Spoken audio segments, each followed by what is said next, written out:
Mizgefta mezin, minareya çarleng û nava kelê sembolên herî navdar ên jiyana nava Sûrên Amedê ne.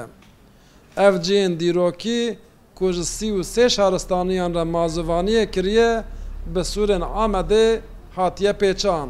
Sûrên Amedê piştî Sûrên Çînê dirêjtirîn sûran li cîhanê.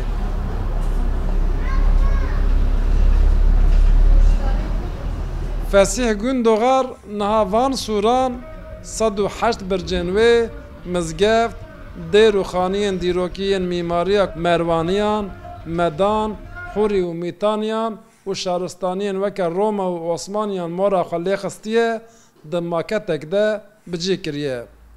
Vê xebata xwe di 21 salan de temam kiriye.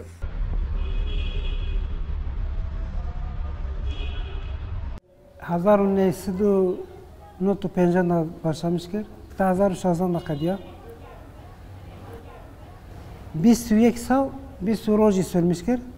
Çevre maketi 20 metre ki gori ölçüdür kir. En direj minare 20 santini. 20 cami tede, 21 cami. Maketi numara 21. 21 plaka Diyarbakır.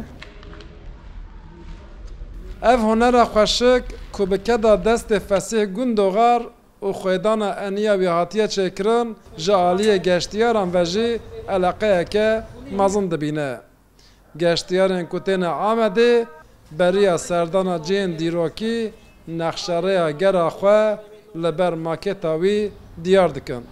Sûrê çewra wê 5200 metre. Alî îşxelê sara kapî. Li wê zî nês metreye 6100 metre dika.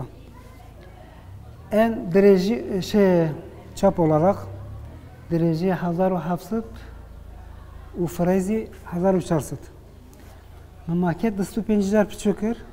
Distû pêncî hev fenavê maketê bê seref qasê Sûrê mezin bû. Distû pêncîjar zî bê berev qasê wî dirêj bû. Helbet Fesih Gundoğar qîma xwe bi vê xebatê tenê nayne. Ew niha li dikana xwe ango kargeha xwe ya hunerî teşe dide karekî ji vê maketê mezintir. Fesih Gundoğar hemû karên xwe yên mezin di vê dikana biçûk de dike. Ew maketa ku qasek berê me dît jî dîsa di ciyekî biçûk de hatibû amadekirin lê niha 10 qat ji wê maketê mezintir karek li ber destê wî ye ku ji 108 bircên Amedê pêk tê û di hundirê Sûre de jî wê careke din ew hemû xanî û hemam û mizgeft û ciyên dîrokî tê de bêne bicîkirin. Ew bêwestan hûrgilî û kîtekîtên ser bircan yek bi yek xêz dike. Dema mirov li van berheman temaşe dike, mirov nikare wan ji yên resen cuda bike. Ev maketa wê derkem çê kiribû. Vê maketê deh qat ji wê mastir çêdikin. 108 burca ne? Ana son burca davê evî dişeolim. Keçi burcuya, 7 kardeş burcuya, ben Hüseyin burcuya. Neze 7-8 dönüm cî lazım e. Bana sergilenmişkim. Ji wî deh qat damasın. Çewra wî neze 105 metrekare cî digire. Dirêjiya wî 67, feriya wî zî 48 metre digire. Hundirî tabi camî, kilise, hamam, xan benzeri wî çapxanî çêbû. Ji wî damastır insanekî bê nav karbur hep gere.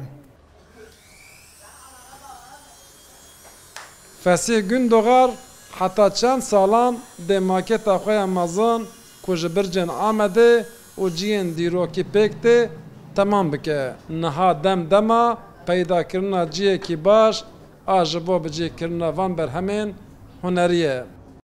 Maşallah dekak Rûda û Amed.